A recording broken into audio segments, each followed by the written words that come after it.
আজকে আমরা পিকে দে সরকারের বই থেকে ট্রান্সলেশনের যে এক্সারসাইজ পার্টটা আছে সেখান থেকে কোশ্চেন নাম্বার 45 এবং কোশ্চেন নাম্বার 101 এই দুটো প্যাসেজ দেখব। চলুন শুরু করি।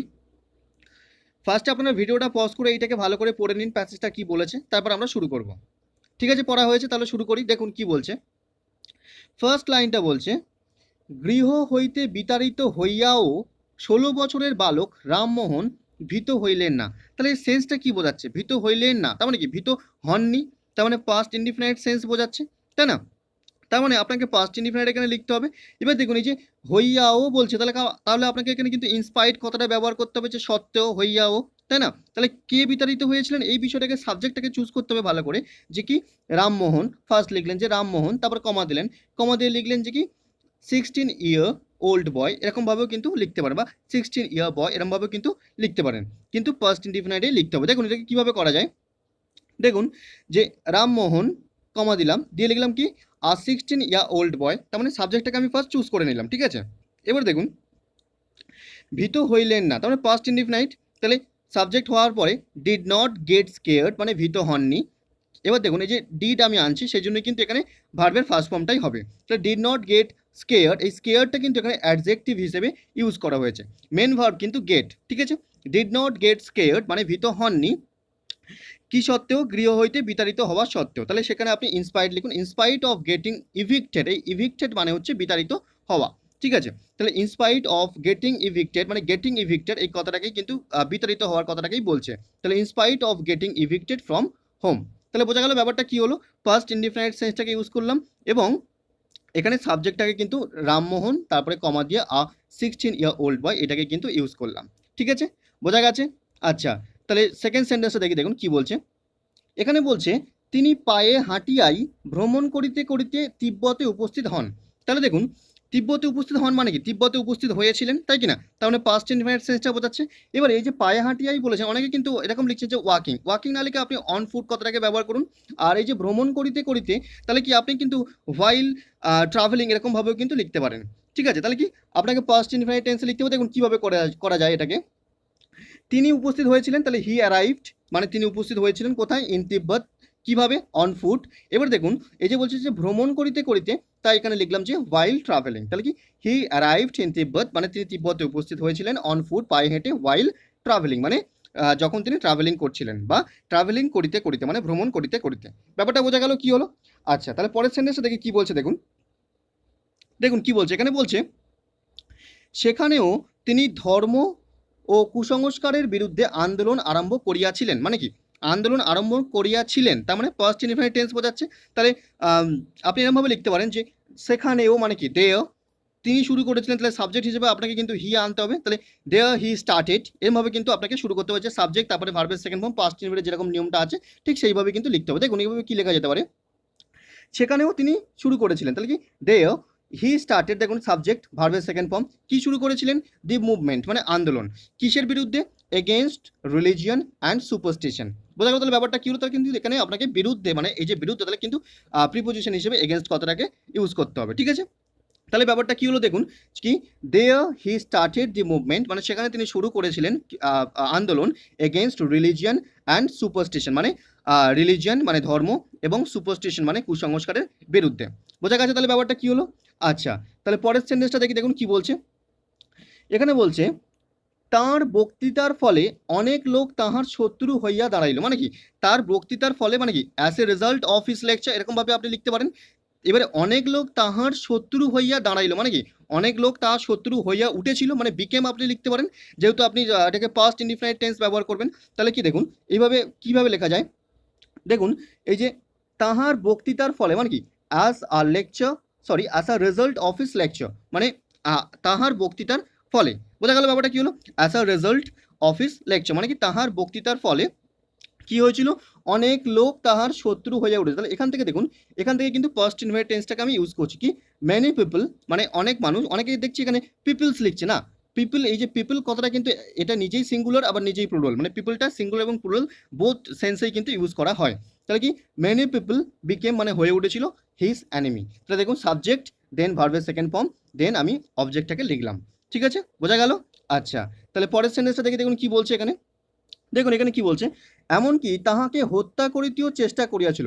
এখানে কি ব্যাপারটা হচ্ছে দেখুন, এখানে কিন্তু সাবজেক্টটা আপনি খুঁজে পাচ্ছেন না যে কে হত্যা করতে চেষ্টা করেছিল। তারা চেষ্টা করেছিল, কিন্তু তারা কিন্তু এখানে বাংলাতে লেখা নেই। তাহলে আপনাকে কিন্তু সাবজেক্টটাকে উজ্জ্ব হিসেবেই ধরে নিতে হবে এবং সেটাকে কিন্তু নিয়ে আসতে হবে, যে তারা মানে কিন্তু দে সাবজেক্টটাকে কিন্তু আপনাকে নিয়ে আসতে হবে। ঠিক আছে, তাহলে এমনকি আপনি ফার্স্ট ইভেন লিখবেন, ইভেন দে ট্রাইড, মানে তারা চেষ্টা করেছিল, যেভাবে নিয়মটা আছে ফার্স্ট ইনডিফিনাইটে সেইভাবেই কিন্তু লিখবো। দেখুন তাহলে ইভেন মানে এমন কি, এবার দেখুন ফার্স্ট ইনডিফিনাইট টেন্সটাকে আমি এখানে ইউজ করলাম কি, দে ট্রাইড মানে তারা চেষ্টা করেছিল টু কিল হিম, তাকে হত্যা করতে। এই যে টু কিল এইখান থেকে কিন্তু ইনফিনিটিভটাই ইউজ হয়েছে। ঠিক আছে, তাহলে বোঝা গেল। দেখুন সাবজেক্ট ভার্বের সেকেন্ড ফর্ম, তারপরে বাকিটা কিন্তু কমপ্লিমেন্ট হয়ে বসেছে। তাহলে বোঝা গেল কি হলো। আচ্ছা, তাহলে পরের সেন্টেন্সটা দেখি, দেখুন কি বলছে। এখানে বলছে, কিন্তু কতিপয় দয়াদ্র রমণীর চেষ্টায় তাহাদের সে চেষ্টা ব্যর্থ হইল। এই লাইনটাই প্রায় অনেকেই ভুল করেছে। দেখুন এই যে কতিপয় মানে কি, কতিপয় মানে হচ্ছে অল্প সংখ্যক ব্যাপারটা, ঠিক আছে। এবারে দেখুন এই যে দয়াদ্র রমণীর চেষ্টায় মানে কি, কাইন্ড ওম্যান আপনি লিখতে পারেন, ঠিক আছে। মানে দয়াদ্র মানে হচ্ছে কাইন্ড, আর রমণী মানে কিন্তু ওমেন। রমণী মানে অনেকের চেষ্টা, এখানে যেহেতু বলছে কতিপয়, তাহলে অনেকের কথা বলা হচ্ছে, তাহলে আপনাকে কিন্তু ওম্যানের জায়গায় ও মেন লিখতে হবে, প্লুরাল করে লিখতে হবে, ঠিক আছে।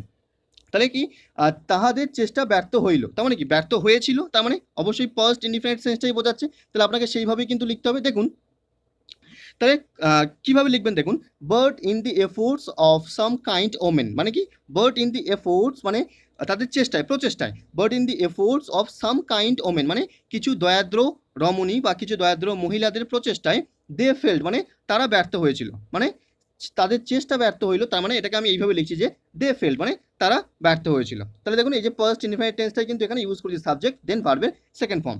ঠিক আছে, বোঝা গেল। এখানে অবজেক্ট নেই সেহেতু লেখা হলো না। ঠিক আছে, বোঝা গেছে। আচ্ছা, তাহলে পরের সেন্টেন্সে দেখি, দেখুন কি বলছে। এখানে বলছে, তাহার বিপদের কথা শুনিয়া তাহার পিতামাতা তাকে গৃহে ফিরাইয়া আনিলেন। তাহলে এটাকে আপনি দুরকমভাবে লিখতে পারেন। একটা হচ্ছে আপনি পার্টিসিপেল করে লিখতে পারেন, সিঙ্গেল সেন্টেন্স যেটা সেইভাবে লিখতে পারেন, মানে সিম্পল সেন্টেন্স যেটা যেখানে কিনা একটাই ভার্ব থাকবে সেইভাবে লিখতে পারেন, বা আপনি কম্পাউন্ড সেন্টেন্সেও কিন্তু এটাকে লিখতে পারেন। তাহলে দেখুন, তাহার বিপদের কথা শুনিয়া, ঠিক আছে, যদি পার্টিসিপেল করা হয় তাহলে কি হবে, হিয়ারিং হিজ মেসেজ, মানে তাহার সংবাদ শুনিয়া, ঠিক আছে, হিয়ারিং হিজ মেসেজ, এরকমভাবে আপনি লিখতে পারেন, হিয়ারিং হিজ মেসেজ। তাহার পিতামাতা তাকে গৃহে ফিরাইয়া আনিলেন, মানে কি গৃহে ফিরিয়ে এনেছিলেন, মানে ফার্স্ট ইনডিফিনিট টেন্স। তাহলে তার পিতামাতাকে, এটাকে আপনি সাবজেক্ট হিসেবে ইউজ করতে হবে, তারপরে ভার্বের সেকেন্ড ফর্ম দিয়ে লিখতে হবে। ঠিক আছে, দেখুন কিভাবে করা যায়। দেখুন পার্টিসিপেল করে করা হয়েছে এখানে, হিয়ারিং হিজ মেসেজ মানে তার বিপদের কথা শুনে বা তার সংবাদ শুনে, এটাই কিন্তু বোঝাচ্ছে। তাহলে হিজ প্যারেন্টস মানে তার পিতামাতা, ব্রট হিম ব্যাক মানে তাকে ফিরিয়ে নিয়ে এসেছিল কোথায়, হোম, বাড়িতে। ঠিক আছে, বোঝা গেল। তাহলে কি হলো, দেখুন এই যে হিজ প্যারেন্টসটাকে সাবজেক্ট হিসেবে ইউজ করেছে। তারপর দেখুন এই যে ব্রড ব্যাক, এই ব্রড আর এই যে ব্যাক, এই ব্রড ব্যাক মানে হচ্ছে ফিরিয়ে আনা বা ফিরে আসা। তাহলে এই ব্রড ব্যাকটাকে কি করা হলো, মানে ব্রিং ব্যাক, তার সেকেন্ড ফর্ম ইউজ হচ্ছে এখানে ব্রড ব্যাক। এই ব্রড ব্যাকটাকে আমি ইউজ করলাম ভার্ব হিসেবে, ভার্বের সেকেন্ড ফর্ম হিসেবে। দেন হিম, তাকে নিয়ে আসা হয়েছিল হোম, বাড়িতে। ঠিক আছে, বোঝা গেছে ব্যাপারটা কি হলো। এবার যদি আপনি এটাকে এরকমভাবে করতেন যে আপনি ভাবছেন যে এটাকে আমি কম্পাউন্ড সেন্টেন্সে করবো, তাহলে আপনাকে কি করতে হতো এখানে, যে হিজ প্যারেন্টস মানে তার পিতামাতা, হিয়ার্ড হিজ নিউজ তার কথা শুনেছিল বা তার সংবাদ শুনেছিল বা তার বিপদের সংবাদটা শুনেছিল, অ্যান্ড ব্রট হিম ব্যাক এবং তাকে ফিরিয়ে এনেছিল। এইভাবে করলেও কিন্তু হতো। ঠিক আছে, বোঝা গেছে। আচ্ছা, তাহলে পরের সেন্টেন্স দেখি, দেখুন কি বলছে, পরেরটা কি বলছে এখানে। দেখুন এখানে বলছে, তখন তাহার বয়স 20 বছর, মানে তখন তার 20 বছর ছিল। এটা খুবই সিম্পল একটা সেন্টেন্স, যে দেন হি ওয়াজ 20 ইয়ার্স ওল্ড, এইভাবে কিন্তু লিখতে হবে। দেখুন সেইভাবেই করা হয়েছে, এই যে দেন হি ওয়াজ 20 ইয়ার্স ওল্ড, একদম সিম্পল পাস্ট টেন্স। ঠিক আছে, বোঝা গেল। দেন হি ওয়াজ 20 ইয়ার্স ওল্ড মানে তখন তিনি 20, মানে তার 20 বছর বয়স ছিল। বোঝা গেছে। আচ্ছা, তাহলে পরের সেন্টেন্সটা দেখি, দেখুন কি বলছে এখানে। এখানে বলছে, গৃহে ফিরিয়া তিনি ইংরেজি, গ্রিক, ল্যাটিন, ফরাসি ও উর্দু শিখিতে লাগিলেন। মানে গৃহে ফিরিয়া, তাহলে আপনি এখানে পার্টিসিপল হিসেবেও করতে পারেন, আবার কিন্তু সিম্পল যে সেন্টেন্স সেইভাবেও কিন্তু করতে পারেন। মানে সিম্পল সেন্টেন্স মানেই কিন্তু পার্টিসিপল করা, আর আপনাকে কম্পাউন্ড সেন্টেন্স হিসেবেও কিন্তু এখানে এটা করতে পারেন। দেখুন এখানে কিভাবে করা হয়েছে, পার্টিসিপল হিসেবেই করা হয়েছে, যে রিটার্নিং হোম মানে বাড়ি ফিরে।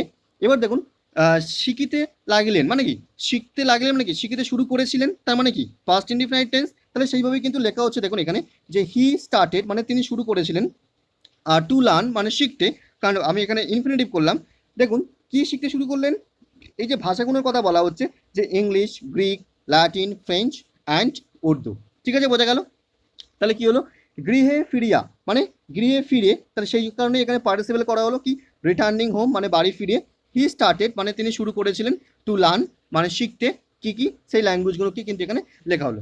আপনি যদি এটাকে কম্পাউন্ড সেন্টেন্স হিসেবে লিখতেন তাহলে কীভাবে লিখতেন? তাহলে আপনাকে এরকমই লিখতে হতো যে তিনি বাড়ি ফিরেছিলেন এবং শিখতে শুরু করেছিলেন। তাহলে কী লিখতেন আপনি? যে হি রিচড হোম বা হি রিটার্নড হোম, এরকম লিখতে পারতেন যে হি রিটার্নড হোম, তিনি বাড়ি ফিরেছিলেন, অ্যান্ড স্টার্টেড লার্নিং বা স্টার্টেড টু লার্ন, এইভাবে লিখতে হবে। স্টার্টেড টু লার্ন বা স্টার্টেড লার্নিং বলে বাকি যে ল্যাঙ্গুয়েজগুলো আছে সেগুলোকে লিখতে হবে।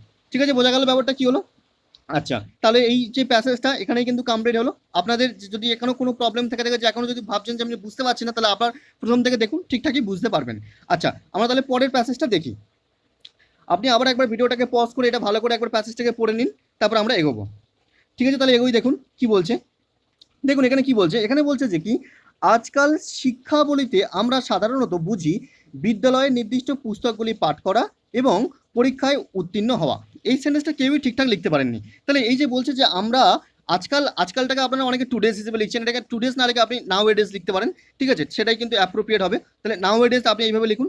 লেখার পরে দেখুন এই যে বলতে চাইছে কি, শিক্ষাবলিতে আমরা সাধারণত বুঝি, তার মানে আপনি এইভাবে লিখুন যে শিক্ষাবলিতে আমাদের সাধারণত মনে হয়, এরকমভাবে যদি লেখেন। এবার যে এই যে বলছে যে কি, বিদ্যালয়ের, এই যে দেখুন বুঝি বিদ্যালয়ের নির্দিষ্ট পুস্তকগুলি পাঠ করা এবং পরীক্ষায় উত্তীর্ণ হওয়া। তাহলে এখানে ব্যাপারটা কেন অ্যাজ লাইক মতো আসে না, যে মনে হয়, এইরকমই মনে হয়। তাহলে আপনাকে কিন্তু অ্যাজ দিয়ে ব্যাপারটাকে, সেন্টেন্সটাকে কিন্তু সাজাতে হবে। দেখুন কীভাবে লিখেছি, নাও আডেজ মানে আজকাল, নাও আডেজ। এবার দেখুন এই যে সাবজেক্ট হিসেবে আপনি কি চুজ করছেন, দেখুন নাও আডেজ এডুকেশন মানে শিক্ষা। অনেকে টিচিং লিখছেন, এখানে টিচিংটার থেকে এডুকেশনটা বেটার। পরের যে সেন্টেন্সগুলো আছে সেখানে একটাতে টিচিং কিন্তু লেখা যেতে পারে। দেখুন নাওয়াডেজ মানে এখন বা আজকাল, এডুকেশন ইজ ইউজুয়ালি সেমড মানে এডুকেশনকে মনে করা হয়, এডুকেশনকে মনে করা হয় সাধারণভাবে মনে করা হয়, বা এডুকেশনকে আমরা সাধারণভাবে বুঝি। ঠিক আছে, ব্যাপারটা কিন্তু এরকমই আসছে কি, এডুকেশন ইজ ইউজুয়ালি সেমড মানে কি, এডুকেশনকে আমরা সাধারণভাবে বুঝি, মানে শিক্ষা বলিতে আমরা বুঝি, কি বুঝি, মানে education is usually seemed to us, তার মানে শিক্ষা বলিতে আমরা বুঝি কি। এবার যে বুঝি এইরকমটা বুঝি, তাই কিন্তু আমি অ্যাজ লিখলাম। ঠিক আছে, কীরকমটা বুঝি সেইবারে আমরা পরে লিখছি কি, to read the specific book, to read the specific books of schools মানে স্কুলের বইগুলোকে পড়া, স্পেসিফিক যে বইগুলো আছে নির্দিষ্ট পুস্তকগুলো সেগুলোকে পড়া, অ্যান্ড পাস দি এক্সামিনেশন এবং পরীক্ষায় উত্তীর্ণ হওয়া। তাহলে বোঝা গেল ব্যাপারটা কি, যেহেতু এখানে এই রকম আসছে যে এই রকমটা বুঝি, শিক্ষা বলতে আমরা এই রকমটা বুঝি, তাই কিন্তু এখানে অ্যাজ ইউজ করতে হবে। ঠিক আছে, বোঝা গেছে ব্যাপারটা কি হলো? আচ্ছা, তাহলে পরের সেন্টেন্সে দেখে দেখুন কি বলছে। দেখুন এখানে বলছে বস্তুত মানে কি, ইনফ্যাক্ট, তাই না? বস্তুত শিক্ষার মূল উদ্দেশ্য আমরা ভুলিয়া গিয়াছি, মানে আমরা ভুলিয়া গিয়াছি, that mean just finished, past পারফেক্টে লিখতে হবে আপনাকে, তাই না? তাহলে কি, উই হ্যাভ, এরকমভাবে লিখতে হবে। শিক্ষার মূল উদ্দেশ্য আমরা ভুলিয়া গিয়েছি মানে কি, we have forgotten the main purpose of education, এরকমভাবে আপনি লিখতে পারেন। আর সামনে কি লিখতে হবে, বস্তুত মানে ইনফ্যাক্ট কথাটাকে কিন্তু লিখতে হবে। দেখুন এইভাবেই কিন্তু লিখেছি, যে দেখুন বস্তুত মানে ইনফ্যাক্ট মানে বস্তুত বা কাজেই, এই যে ব্যাপারটা ইনফ্যাক্ট, উই হ্যাভ ফরগটেন, দেখুন সাবজেক্ট হ্যাজ হ্যাভ, ফরগটেন ভার্বের থার্ড ফর্ম, কি ভুলে গেছি, দি মেন পারপাস মানে কি, মূল উদ্দেশ্য অফ এডুকেশন মানে শিক্ষার। কীভাবে লিখলাম, তাহলে এটাকে প্রেজেন্ট পারফেক্ট টেন্সেই কিন্তু লিখলাম। ঠিক আছে, বোঝা গেছে? আচ্ছা, তাহলে পরের সেন্টেন্সটা দেখে দেখুন কি বলছে। এখানে বলছে এখন পরীক্ষায় কোনো প্রকারে উত্তীর্ণ হইয়া অর্থ উপার্জন করিতে পারিলেই শিক্ষিত বলিয়া গণ্য হইতে পারা যায়। তাহলে শিক্ষিত বলিয়া গণ্য হইতে পারা যায়, তার মানে কি, কারোর দ্বারা শিক্ষিত বলিয়া গণ্য করা হয়। তাহলে আপনাকে প্যাসিভ লিখতে হবে, এবং মডেল অক্সিলারি যে ভাবটা আছে সেখানে কিন্তু ক্যান কথাটাকে কিন্তু আপনাকে নিয়ে আসতে হবে। বোঝা যাচ্ছে কি বলছি? তাহলে দেখুন এখানে কিভাবে লেখা হয়েছে। তাহলে এখন মানে now you can be considered মানে তোমাকে গণ্য করা হবে। কিভাবে গণ্য করা হবে, যেহেতু কিভাবে মানে এর মতো করে গণ্য করা হবে, তাই অ্যাজ লিখলাম। কিভাবে গণ্য করা হবে, অ্যাজ এডুকেটেড মানে এডুকেটেড কথাটাকে কিন্তু এখানে অ্যাডজেক্টিভ হিসেবেই কিন্তু ইউজ করা হচ্ছে, ভার্ব নয়। ঠিক আছে, তাহলে অ্যাজ এডুকেটেড মানে তোমাকে শিক্ষিত বলে গণ্য করা হবে।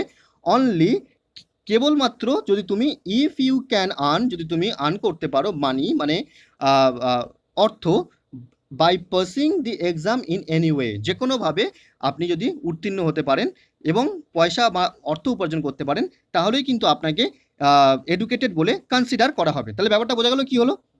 তাহলে কিন্তু প্যাসিভ সেন্স আসছে, মানে কাউকে গণ্য করা হচ্ছে কারোর দ্বারা, তাই সেটা কিন্তু প্যাসিভ সেন্সটা আসছে, এবং মডেল অক্সিলারি ভার্ব হিসেবে আপনাকে ক্যান ইউজ করতে হবে। তাহলে দেখুন কিভাবে, আরেকবার বলি, now you can be considered মানে তোমাকে গণ্য করা হবে অ্যাজ এডুকেটেড অনলি, তার মানে শিক্ষিত হিসেবে। ইফ ইউ ক্যান আর্ন মানে যদি তুমি কেবল পারো অর্থ উপার্জন করতে, by passing the exam anyway মানে বাইপাসিং মানে উত্তীর্ণ হয়ে দি এক্সাম, পরীক্ষায় in any way, that mean কোনো রকমভাবে। ব্যাপারটা বোঝা গেল কি হলো? আচ্ছা, তাহলে পরের সেন্টেন্সটা দেখি। দেখুন কি বলছে এখানে। এখানে বলছে কাজেই, কাজেই মানে কি, অতএব মানে দেয়ারফর আপনাকে লিখতে হবে শিক্ষাকে উপযুক্ত কার্যকরী করা জনক বা জননী বা অধ্যাপকগণের চরম লক্ষ্যস্থল হইয়া দাঁড়াইয়াছে। তাহলে দেখুন এটাকে, এই যে দাঁড়াই আছে তার মানে কি হ্যাজ বিকাম, হয়েছে, তাই না, জাস্ট ফিনিশড, তাহলে আপনাকে প্রেজেন্ট পারফেক্টে লিখতে হবে। এবার দেখুন সাবজেক্ট আপনি কিভাবে কি চুজ করবেন। দেখুন কি দাঁড়িয়ে আছে, দাঁড়িয়ে আছে এইটাই যে শিক্ষাকে উপযুক্ত কার্যকরী করা, এইটাই কিন্তু সাবজেক্ট হিসেবে আপনাকে ইউজ করতে হবে। ঠিক আছে, বোঝাতে পারছি? তাহলে কি হবে, এই যে কাজেই, তাহলে আপনি এখানে লিখুন দেয়ারফোর মানে কাজেই বা অতএব। ঠিক আছে, এবারে দেখুন শিক্ষাকে উপযুক্ত করিয়া মানে উপযুক্ত কার্যকরী করা, এটাকে আপনি সাবজেক্ট হিসেবে ইউজ করুন। তার মানে কি প্রপার ইমপ্লিমেন্টেশন অফ এডুকেশন, তাহলে তার মানে কি হলো, প্রপার ইমপ্লিমেন্টেশন মানে সঠিক কার্যকারী করা অফ এডুকেশন মানে শিক্ষাকে, একে সাবজেক্ট হিসেবে ইউজ করলাম। এবার দেখুন প্রেজেন্ট পারফেক্ট যেহেতু লিখছি তাই এটাকে সাবজেক্ট হয়ে গেল, তারপরে সাবজেক্ট অনুযায়ী হ্যাজ হ্যাভ মানে হ্যাজ হবে এখানে, দেন ভার্বের থার্ড ফর্ম বিকাম মানে হয়েছে, কি হয়েছে, the ultimate goal of parents or Professor's, মানে প্যারেন্টস মানে জনক জননী বা মাতা পিতার এবং প্রফেসর্স মানে অধ্যাপকগণের এটা মূল উদ্দেশ্য বা আলটিমেট গোল হয়ে উঠেছে। বোঝা গেল ব্যাপারটা? তাহলে কি হলো? আচ্ছা, তাহলে পরের সেন্টেন্সটা দেখি। দেখুন এখানে কি বলছে, এখানে বলছে কিন্তু ইহা যে প্রকৃত শিক্ষা নয় তাহা বিবেচক মাত্রই স্বীকার করিবেন, মানে বিবেচকরা এটা স্বীকার করিবেন, তার মানে কি বিবেচকরা স্বীকার করিবেন মানে ফিউচার ইনডিফিনাইট ব্যাপারটা কিন্তু বোঝাচ্ছে। তার মানে কিভাবে লিখতে হবে দেখুন, কিন্তু বাট কারা স্বীকার করবেন, বিবেচক মাত্রই মানে কেবল বিবেচকরাই স্বীকার করবেন, তাহলে অনলি দি ডিসার্নিং মানে বিবেচকরা বা নির্বাচকরা, উইল অ্যাডমিট মানে অ্যাডমিট করবেন, তার মানে স্বীকার করবেন, এখানে আপনি ধরতে পারেন অ্যাডমিট কথাটাকে এইভাবেই কিন্তু ইউজ করা হচ্ছে। তাহলে কি only the discerning will admit that, এটাকে এইরকম স্বীকৃতি দেবেন, কি স্বীকৃতি দেবেন, this this is not a real education, this is not a real education মানে কি হলো, এই যে ইহা যে প্রকৃত শিক্ষা নয় এটাকে কিন্তু এইভাবেই ওরা কনসিডার করবেন বা এইভাবেই কিন্তু নির্ধারিত করবেন। বোঝা গেল ব্যাপারটা? তাহলে কি হলো, তাহলে দেখুন এখানে কি হলো, এই যে only the discerning will admit মানে only the discerning will admit, তার মানে কি বিবেচকরা এটাকে নির্ধারণ করবেন কি হিসেবে, that this is not a real education, এটা কিন্তু প্রকৃত শিক্ষা নয়। ঠিক আছে, বোঝা গেছে ব্যাপারটা কি হলো? আচ্ছা, তাহলে আমরা লাস্ট যে সেন্টেন্সটা আছে সেটা একবার দেখবো। দেখুন এখানে কি বলছে, এখানে বলছে মনুষ্য হৃদয়ের সুপ্রবৃত্তির উন্মেষ করাই প্রকৃত শিক্ষা। দেখুন এই যে সুপ্রবৃত্তি ব্যাপারটা আছে, অনেকে এই সুপ্রবৃত্তিটাকে কিন্তু লিখতে পারছেন না, এটাকে আপনি কিভাবে লিখবেন দেখুন, এই যে সুপ্রবৃত্তি কথাটা আছে এটাকে আপনি এইভাবে লিখতে পারেন যে কি দি গুড ইনস্টিংক্ট, সুপ্রবৃত্তি মানে গুড ইনস্টিংক্ট ভালো কিছু, তাই কি না? এবার যে উন্মেষ কথাটা মানে উন্মেষ করা মানে ইভোক করা, ঠিক আছে, তাহলে ইভোক আপনি লিখতে পারেন এখানে উন্মেষ করাটাকে। এবার দেখুন মনুষ্য হৃদয়ে সুপ্রবৃত্তি উন্মেষ করাই প্রকৃত শিক্ষা, তার মানে প্রকৃত শিক্ষা কি, আপনি এটাকে এই যে প্রকৃত শিক্ষা এটাকে কিন্তু সাবজেক্ট হিসেবে ইউজ করুন, তার মানে কি প্রকৃত শিক্ষা, তার মানে কি দি রিয়েল টিচিং, এখানে কিন্তু আপনি টিচিং লিখুন এডুকেশন না লিখে, ঠিক আছে, বা এডুকেশনও লিখতে পারেন, কোনো অসুবিধা নেই, আপনি দি রিয়েল এডুকেশনও লিখতে পারেন বা রিয়েল টিচিংও লিখতে পারেন। তাহলে কি আমি টিচিং দিয়ে লিখেছি, দি রিয়েল টিচিং ইজ মানে রিয়েল টিচিংটা কি, রিয়েল টিচিংটা হলো টু ইভোক দি গুড ইনস্টিংক্ট মানে গুড ইনস্টিংক্ট মানে সুপ্রবৃত্তির উন্মেষ করা অফ হিউম্যান হার্ট মানে হিউম্যান হার্ট মানে কি মনুষ্য হৃদয়ে। ব্যাপারটা বোঝা গেল? তাহলে কি হলো? আচ্ছা, আপনার যদি এখনও মনে হচ্ছে আমি বুঝতে পারছি না তাহলে ভিডিওটাকে আবার প্রথম থেকে দেখুন, দেখবেন সঠিকভাবে কিন্তু বুঝতে পারছেন। ঠিক আছে, বোঝা গেছে ব্যাপারটা কি হলো তাহলে? আচ্ছা, তাহলে আপনাদের যদি এই যে বিষয়টা আমি বোঝালাম আপনাদের যদি মনে হয় যে এটা আপনাদের পরীক্ষাদের জন্য অনেক কাজে আসে, আপনাদের প্রিপারেশনের জন্য অনেকটাই হেল্পফুল, তাহলে আপনারা আমাদের চ্যানেলটাকে সাবস্ক্রাইব করুন, সাবস্ক্রাইব করে পাশে থাকুন, ভিডিওটাকে লাইক করুন এবং বন্ধুদের মাধ্যমে মানে বন্ধুদের মধ্যে প্রচুরভাবে শেয়ার করুন। ঠিক আছে, আজকের মতো ভিডিওটা কিন্তু এখানেই শেষ করলাম, পরবর্তী ভিডিওতে দেখা হচ্ছে। ধন্যবাদ।